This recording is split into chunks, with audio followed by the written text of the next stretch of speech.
कोई भी उस हवेली के पास जाने की हिम्मत नहीं करता था। लेकिन रवि का छोटा भाई अर्जुन मानने को तैयार नहीं था। उसे यकीन था कि रवि अभी भी जिंदा है। एक रात अर्जुन चुपके से रवि की टूटी हुई टॉर्च लेकर हवेली पहुंच गया। आसमान में फिर वही काले बादल थे और हवेली पहले से भी ज्यादा डरावनी लग रही थी। जैसे ही अर्जुन अंदर गया, उसे हवेली के अंदर से धीमी फुसफुसाहट सुनाई देने लगी, वापस चले जाओ। लेकिन अर्जुन रुका नहीं। हॉल के बीचों बीच उसे जमीन पर अजीब निशान बने दिखाई दिए। ऐसा लग रहा था जैसे किसी ने खून से गोल घेरा बनाया हो।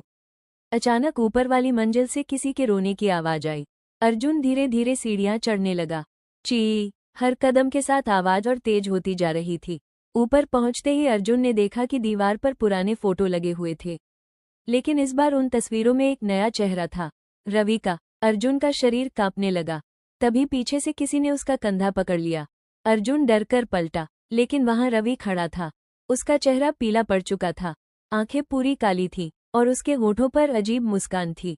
रवि भैया, रवि धीरे धीरे बोला, तुम्हें यहाँ नहीं आना चाहिए था। अचानक पूरे कमरे की लाइटें जलने और बुझने लगीं। टिक टिक टिक। फिर हवेली के हर कमरे से लोगों के चिल्लाने की आवाजें आने लगी। अर्जुन भागने लगा, लेकिन तभी उसने देखा कि सीढ़ियां गायब हो चुकी थीं। अब वहां सिर्फ अंधेरा था और उस अंधेरे में दर्जनों लाल आंखें चमक रही थीं। अर्जुन तेजी से पीछे हटने लगा। तभी किसी ने उसके कान में फुसफुसाया, अब अगली बारी तुम्हारी है। अचानक हवेली का मुख्य दरवाजा अपने आप बंद हो गया।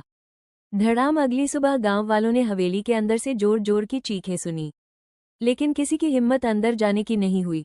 उस दिन के बाद गांव में अर्जुन भी कभी दिखाई नहीं दिया।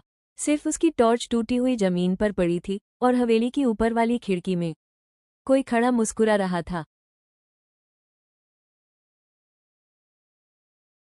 गया अर्जुन रवि की तरह मारा गया है या अभी जिंदा है, ये देखने के लिए चैनल को लाइक और सब्सक्राइब जरूर करना। कमेंट में बताना वीडियो कैसे लगी। अगर वीडियो में कुछ कमी हो तो कमेंट में जरूर लिखना। अगले पार्ट में हम जानेंगे कि खिड़की से कौन देख रहा है। धन्यवाद, मिलते हैं पार्ट 3 में।